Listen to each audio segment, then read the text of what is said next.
안녕하세요. 예, 이제 두 달도 안 남았는데 지금부터 열심히 하시면 2차 과목은 충분히 고득점 할 수 있습니다. 물론 2차 중에서 다른 과목은 제가 단정적으로 말할 수 없지만 공인중개사법은 지금부터 해도 충분히 80점 이상 받을 수 있고, 공인중개사법을 고득점 해야 2차를 안정적으로 합격할 수 있죠. 그래서 2차 과목 중에서 이 공인중개사법을 전략 과목으로 선택을 해서 오히려 이제 지금부터는 시간을 더 많이 투자해야 됩니다. 안 되는데 계속 잡고 있어봐야 점수 안 나온다고요. 다른 과목만큼 투자하면 이건 점수가 굉장히 잘 나옵니다. 그런데 뭐 인터넷에 보면 지금은 다른 사람은 효자 과목이라고 하는데 나는 공인중개사법이 최고 어렵다 이런 분들도 많아요. 의외로.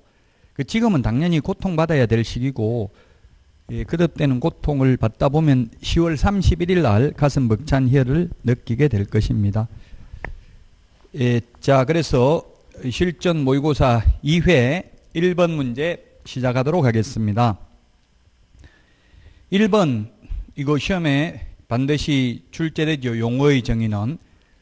자, 그래서 틀린 것인데 1번, 보수를 받지 않아도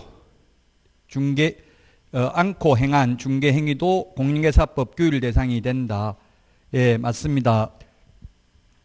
보수를 받지 않았다 하더라도 확인 설명해야 되고, 확인 설명을 잘못하거나 확인 설명을 하지 않아서 의뢰인에게 재산상 손해가 발생했다면 그 손해를 배상해야 됩니다. 따라서 중개보수를 받지 않아도 공인중개사법을 적용받습니다. 개업공개사에게는. 2번, 중개업은 중개업이 되려면 세 가지가 필요 충분 조건이죠. 중개업이 되려면 다른 사람의 의뢰에 의하여 일정한 보수를 받고 중개를 업으로 하면 중개업입니다. 따라서 업이 되려면 직업의 줄임말인데, 직업이 되려면 불특정 다수와 계속 반복하거나 또는 반복 의사가 있는 것을 중개업이라고 합니다. 따라서 2번에 있는 것처럼 우연히 딱 한 번만 중개했다면 중개업은 아니죠. 중개를 직업으로 하는 건 아닙니다. 중개업은 개업공개사만 할 수 있습니다. 그러나 중개는 아무나 할 수 있습니다. 무자격자도 중개할 수는 있죠. 중개업은 개업공개사만 할 수 있습니다. 2번도 그래서 틀렸고요. 틀린 게 아니라 중개업이 아니라고 했으니까 맞네요. 중개업이라고 했으면 틀렸겠지만 2번은 맞습니다. 3번, 부동산 중개행위가 컨설팅 행위에 부수하여 이루어졌다면 중개업에 해당하지 않는다는 게 판례라고 했는데, 비록 컨설팅에 부수하여 이루어졌다 하더라도 중개를 업으로 했다면, 반복했다면 중개업이다. 이 판례가 뭐냐 하면, 이제 컨설팅 업자가, 즉 무등록 중개업자가 적발되니까 하는 소리가, 나는 컨설팅 위주로만 했다, 중개는 그렇게 많이 하진 않았다. 그 검사가 그래도 몇 건 하긴 했잖아 하니까, 예, 몇 건 좀 했는데요. 그러면 몇 번 했으면, 반복했으면 중개업이기 때문에 무등록 중개업자로 처벌받는다는 판례이죠. 자, 그래서 3번이 정답입니다. 중개업에 해당합니다. 자, 그 다음에 4번, 토지만, 오피스텔만, 원룸만, 아파트만 해도 중개업 되죠. 특정 중개대상물만 중개를 업으로 해도 중개업입니다. 그러나 특정인하고만 하면 중개업 아니죠. 이모에게만, 고모에게만, 동창생들에게만 중개하고 돈 받으려면 자격증 취득할 필요 없습니다. 그러나 오피스텔만 하더라도, 토지만 하려고 하더라도 자격증 취득해야 되죠. 특정 중개대상물만 직업으로 해도 중개업이고, 특정인과 하면 중개업이 아니다. 불특정 다수와 계속 반복해야 된다. 5번 판례입니다. 등기나 확정일자 받는 것 등에 개업공개사가 관여한 경우에는 이 중개행위에 해당한다는 게, 중개라기보다는 중개행위에 해당한다. 중개하고 중개행위는 조금 다르게 해석하고 있어요. 중개란 법 제2조 1호에서 말하는 용어정의 중개를 말하고, 중개행위는 무슨 의미냐 하면은 우리 법 제30조 손해배상은 모든 걸 다 손해배상하는 게 아니라 중개행위로 인한 손해만 배상하죠. 그럼 이게 어떤 일이 있었냐면, 이 판례 5번이 뭐냐 하면, 의뢰인한테 확정일자만 받으면 보증금 안 떼이니까 안심해도 됩니다 이렇게 말했어요. 근데 확정일자 받았어요. 받았는데 확정일자 받은 날 건조당 설정 등기를 했다고 입주하는 날 집주인이 그래가지고 나중에 배당을 다 못 받았다고 세입자가. 그래서 개업공개사 말만 믿었다고요. 확정일자만 받으면 안심해도 된다고 했잖아. 이렇게 주장한 거예요. 이것도 중개 행위에 해당된다. 그래서 손해배상을 해야 된다는 이야기입니다. 옛날에는 중개 실무는 계약 성립까지만 중개 실무라고 보고 계약 성립 이후에는 중개 실무가 아니기 때문에 개업공개사는 손해배상 책임을 질 필요가 없다는 취지였지만 최근의 판례는 이행 업무에도 개업공개사가 관여했다면 잘못했으면 손해배상을 해야 된다는 취지입니다. 그래서 중개 행위에 해당한다는 것이 판례의 입장입니다. 5번. 따라서 3번이 답이고요. 4번이 아니고 2번 중개대상물도 시험에 반드시 나오죠. 공인중개사법에서 가장 어려운 부분이 지금 1번, 2번입니다. 이게 왜냐하면 법조문에 없는 것들이 해석상의 문제니까 어려워요. 관념적이기 때문에. 민법도 총치기 어렵죠. 앞에 부분이 마찬가지입니다. 여기도 용어정의와 중개상물이 해마다 논란의 대상이 됩니다. 왜냐하면 이번처럼 우리 공인중개사법의 농작물, 상속된 부동산 여기에 있는 것 전혀 없잖아요. 법조문에 전부 다 해석상의 문제이거든요. 그래서 어렵습니다. 자, 기억에 농작물이라고 했는데 그 밖의 토지의 정착물이 중개상물이라고 했지만 그 밖의 토지의 정착물 중에서는 명인 방법을 갖춘 수목의 집단 하나만 중개상물에 해당됩니다. 그 외에 명인 방법을 갖춘 농작물, 교량, 담장, 축대, 토사, 암석, 가식의 수목 이런 것 중개상물이 아닙니다. 해석상의 문제고요. 니은에 상속된 부동산 이렇게 했는데 상속 그 자체에는 중개 개입할 여지가 없죠.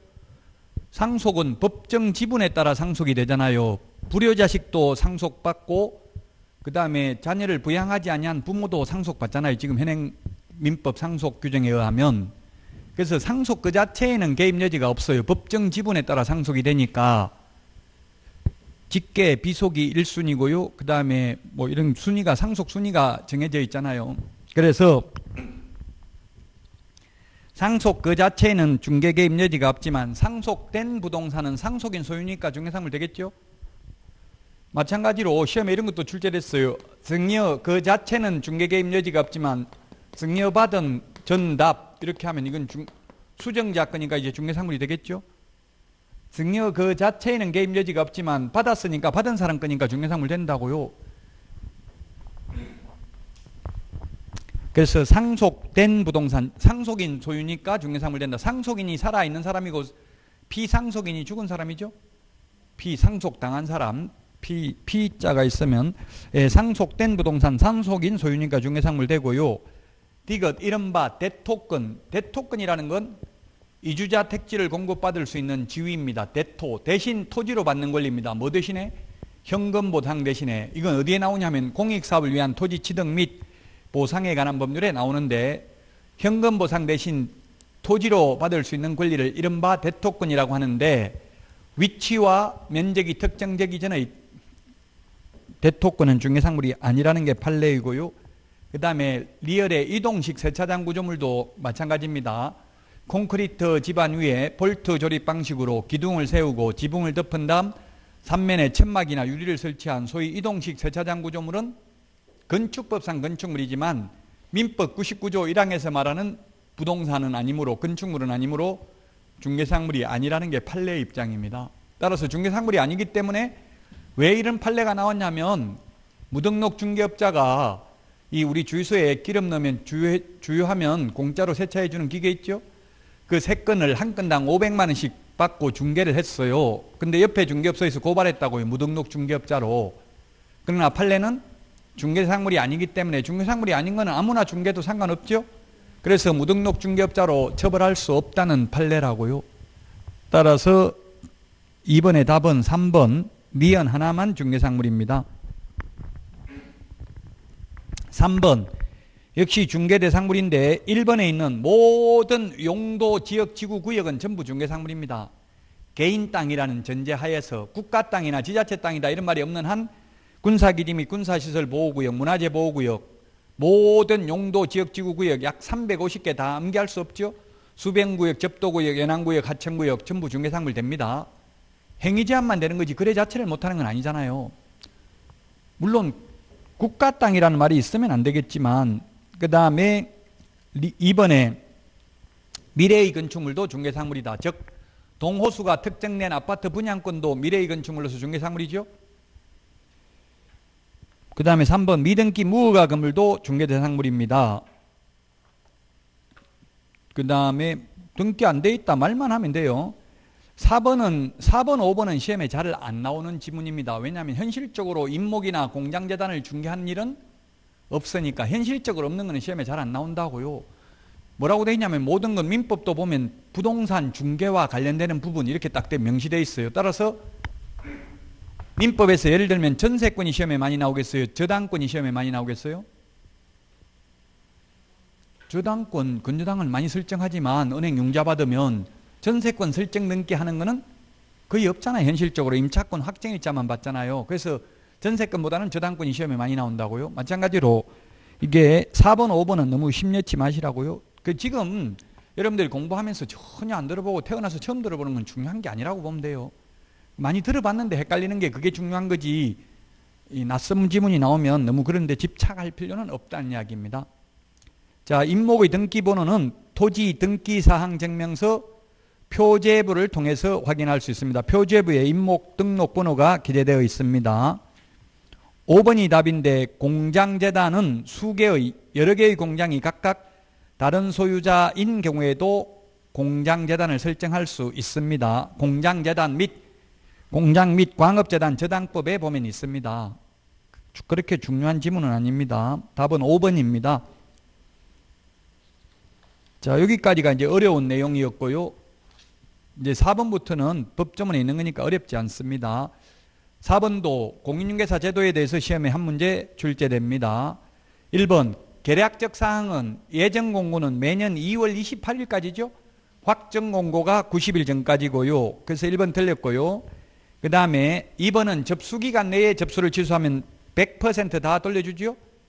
접수 마감일 다음 날부터 7일 이내 접수를 취소하면 60%, 7일이 경과한 날부터 시험 시행일 10일 전까지 접수를 취소하면 50% 돌려주고요. 2번 틀렸고 3번은 정책심의위원회 위원은 위원장 1명 포함하여 7인 이상 11인 이하입니다.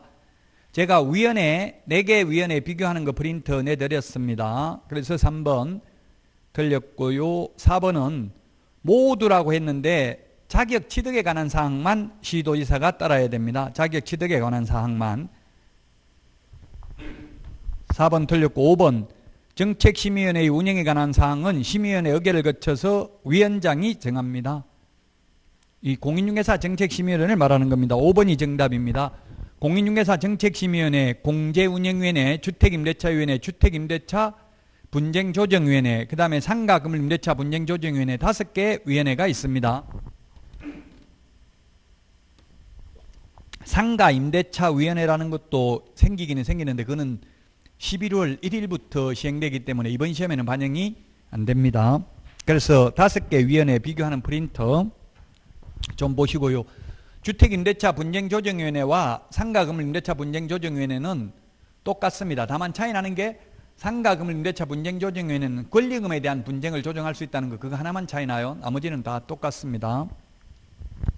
자, 그래서 4번에 5번이고요. 그 다음에 5번입니다.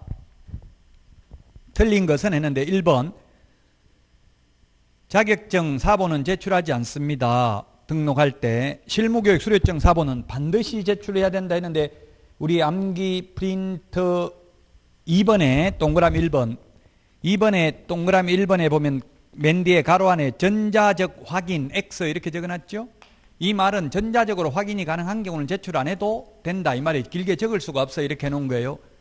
전자적으로 확인 2번에 프린터 2번에 맨 위에 동그라미 1번 핵심 비교 정리 프린터 2번에 1번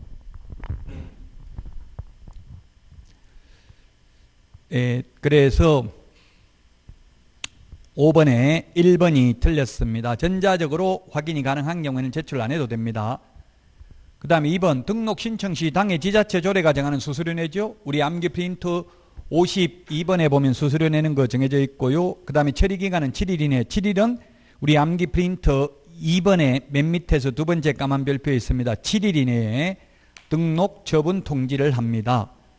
자, 그 다음에 3번 실무교육 미리 받아야 되고요. 사무소도 미리 확보해야 됩니다. 그러나 보정 설정은 미리 하는 게 아니죠.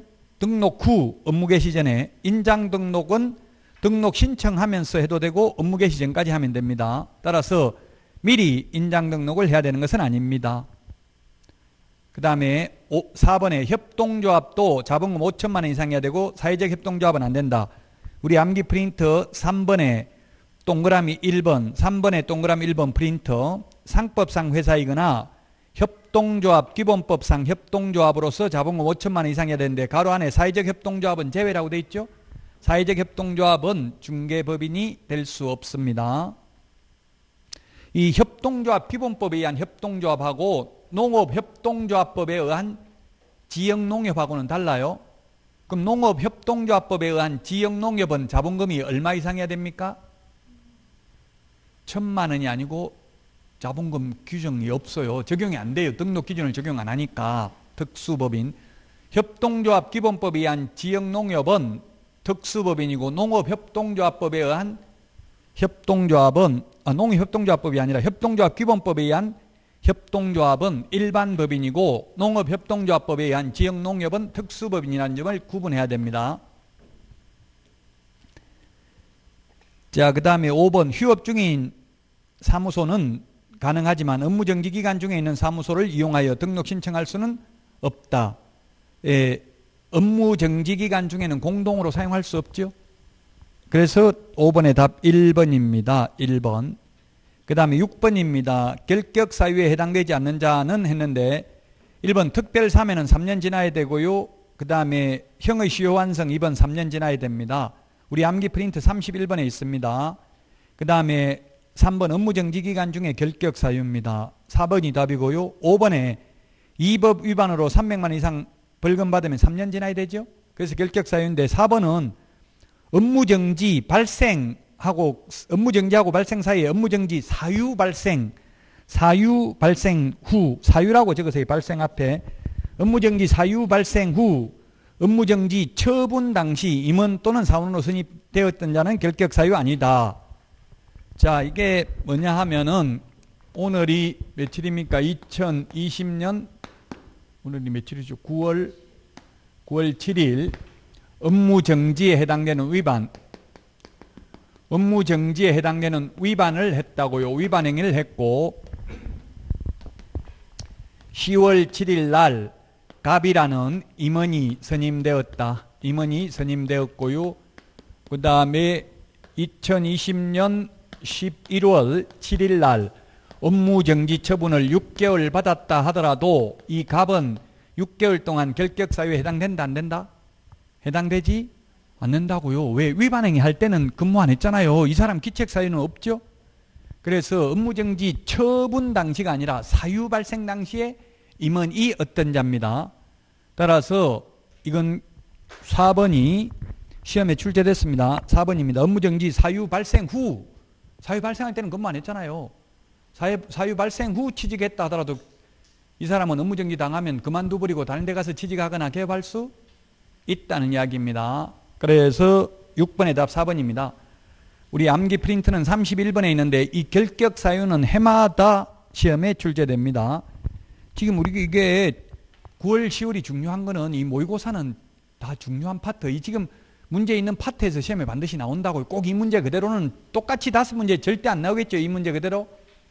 이 문제 똑같이 5개 지문 나오지는 않습니다. 절대로. 그렇지만 이 결격 사유에서 시험에 반드시 나온다. 6번의 답 4번이 되겠습니다. 자, 그 다음에 7번. 우리 암기 프린터는 24번에 있습니다. 법인의 겸업. 중요하죠. 이것도 겸업 제한인데 겸업할 수 있는 것입니다. 겸업할 수 있는 것. 농업용 건축물은 안 됩니다. 주택, 상가 관리대행 가능하죠? 우리 암기 프린트 24번에 있고요.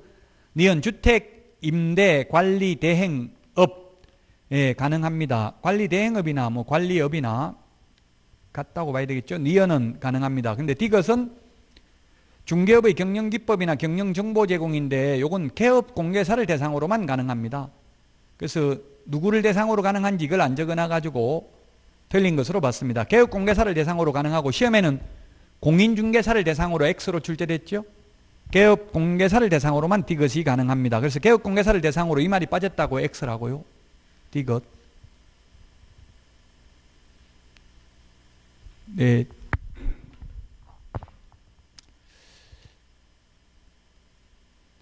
그 다음에 리얼에 공업용 건축물의 분양대행. 공업용은 안 되고요. 주택 상가 분양대행만 가능합니다.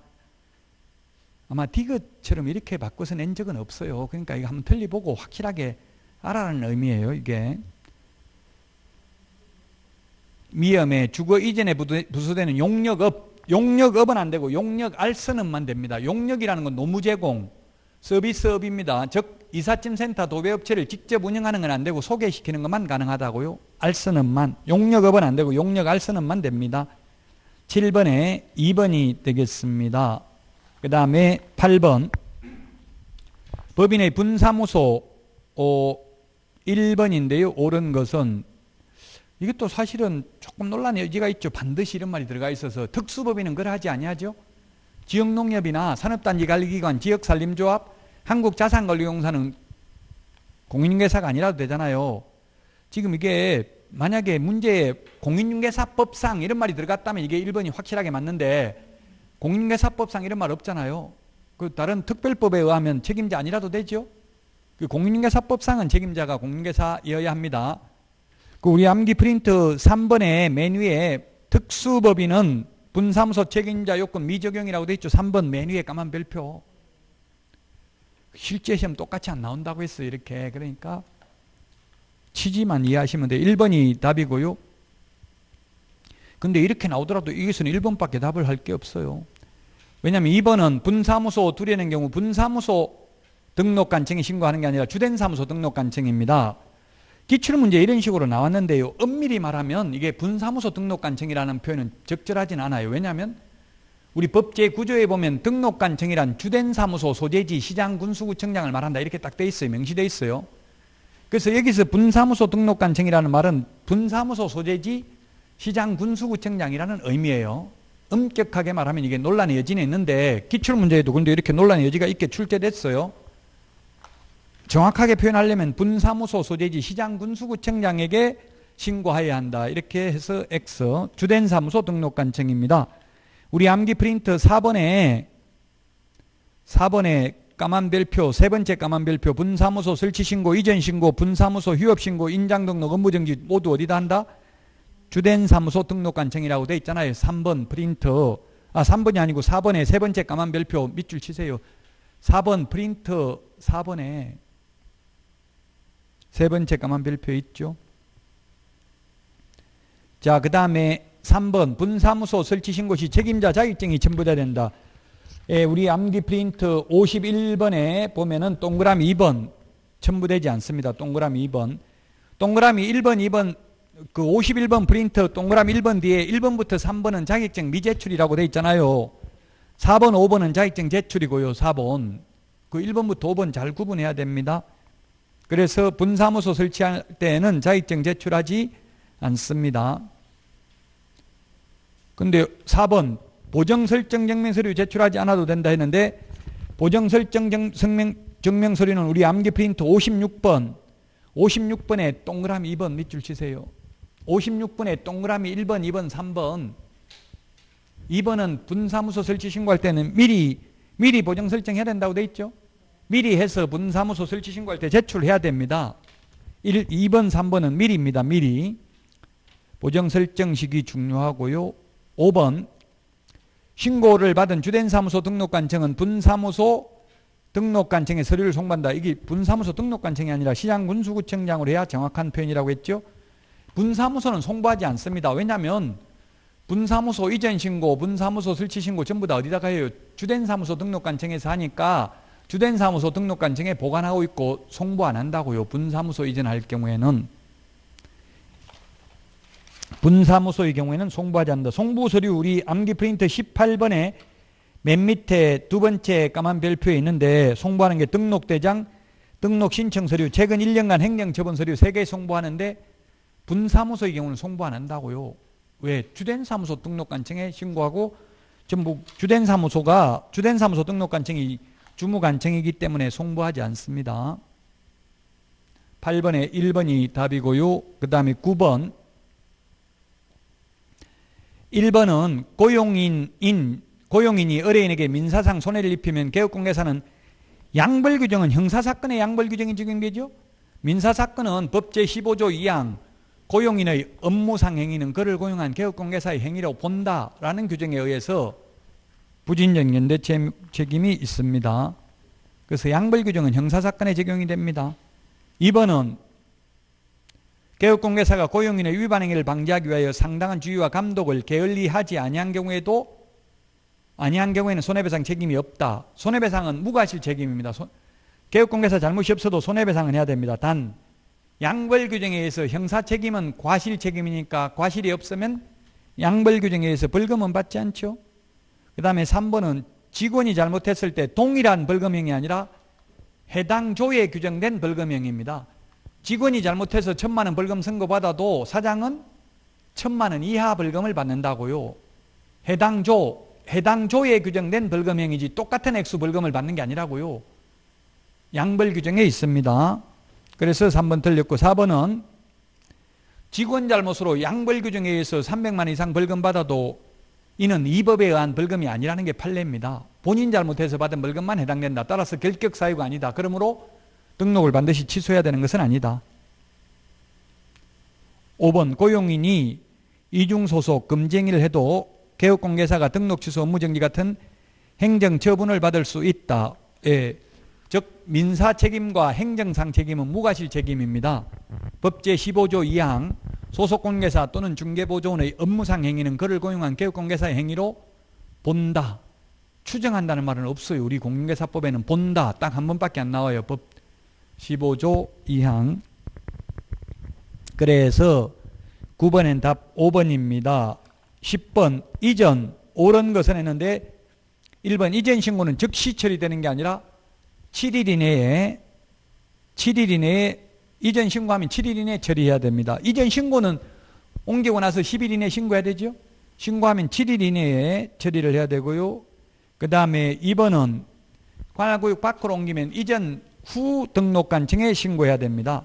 그러면 이전 후 등록관청이 등록증을 재교부합니다. 우리 주민등록 옮기는 거하고 똑같다고 했어요. 이사 가고 나서 이전 후 등록관청에 신고하면 됩니다. 그 다음에 3번 원칙적으로 사무소는 건축물 대장에 기재되어 있는데 사무소를 확보해야 됩니다. 다만 건축물 대장이 기재되지 않았다면 기재가 지연되는 사유서를 제출해야 됩니다. 사용승인, 사용검사, 준공검사, 준공인가 받은 건축물에 는 건축물 대장이 없어도 사무소 설치할 수 있죠. 그래서 3번이 답이고요. 4번은 등록관청 밖으로 이전한 경우 등록증 재교부 받아도 수수료 없다 했는데 등록증 재교부 받으면 수수료 내야 되죠. 그래서 우리 사무소 이전 신고서 서식에 보면 수수료 낸다고 되어 있습니다. 우리 암기 프린트 52번 52번에 동그라미 4번 보세요. 4번 52번에 동그라미 4번 등록증 재교부 신청 가로하고 뒤에 사무소 이전 신고 적어놨죠. 이전 신고할 때도 수수료 내야 된다고요. 암기 프린트 52번에 동그라미 4번 밑줄 치시라고 형광펜 색칠 좀 하세요. 너무 프린트 지저분해가지고 나중에 시험장에 못 가져갈 때 다시 프린트 해드립니다. 아끼지 말고 쓰시라고요. 형광펜으로 색칠 좀 하세요. 자, 그 다음에 5번 사무소 이전한 경우 간판 10일 이내에 철거해야 된다 했는데 지체 없이 철거입니다. 지체 없이. 간판 철거해야 되는 게 세 가지입니다. 사무소 이전, 폐업, 등록 취소 세 가지 지체 없이 간판 철거해야 됩니다. 휴업이나 업무정지는 간판 철거할 의무 없죠.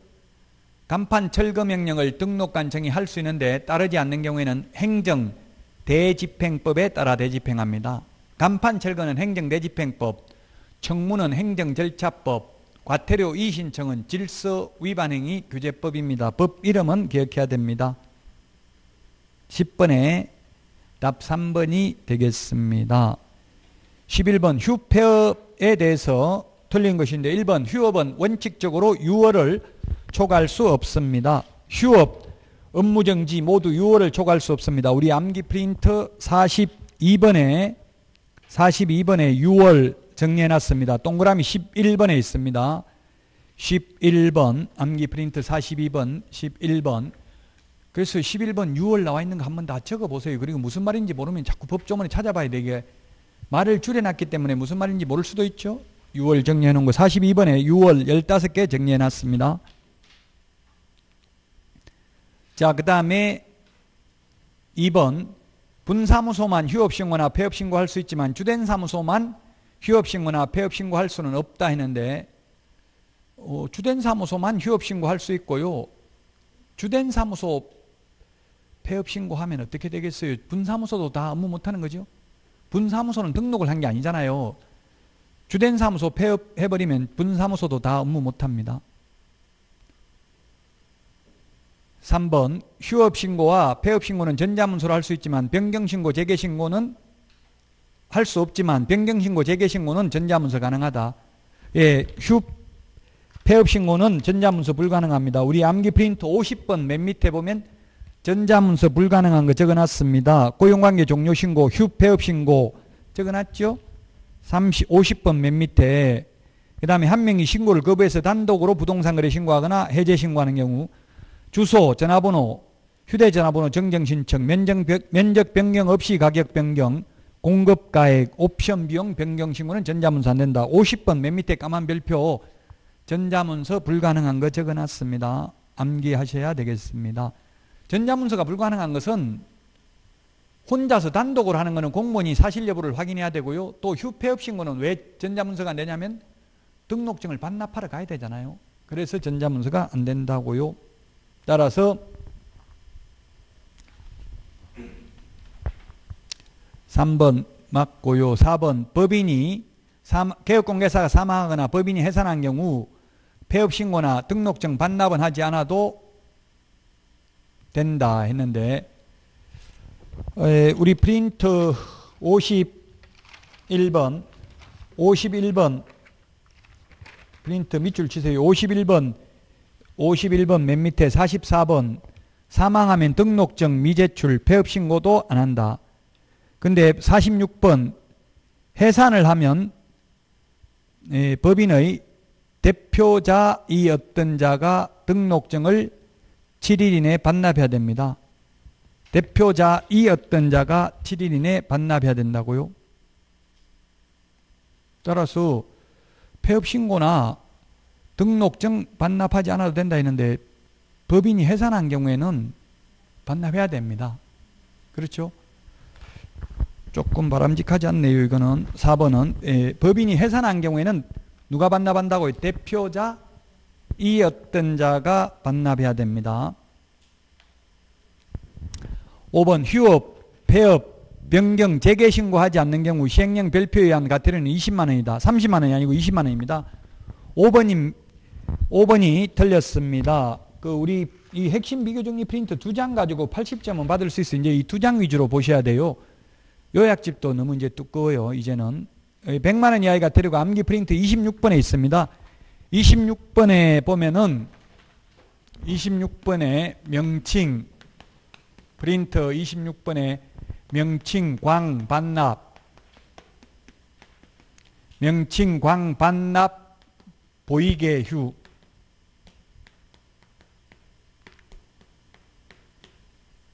명칭광 반납 보이게 휴인데 20만원짜리가 이거 하나밖에 없습니다. 3월 초과 무단 휴업, 폐업신고, 재개신고, 변경신고 위반. 구체적 기준 220만원이고요. 6월 초과 무단 휴업은 임의적 취소죠. 6월 초과 무단 휴업은 임의적 취소. 자, 그래서 구체적 기준 20만원입니다. 우리 그 암기 프린트 26번에 순서대로 무거운 순서대로 해놨습니다. 대통령령의 구체적 기준은 20만원입니다.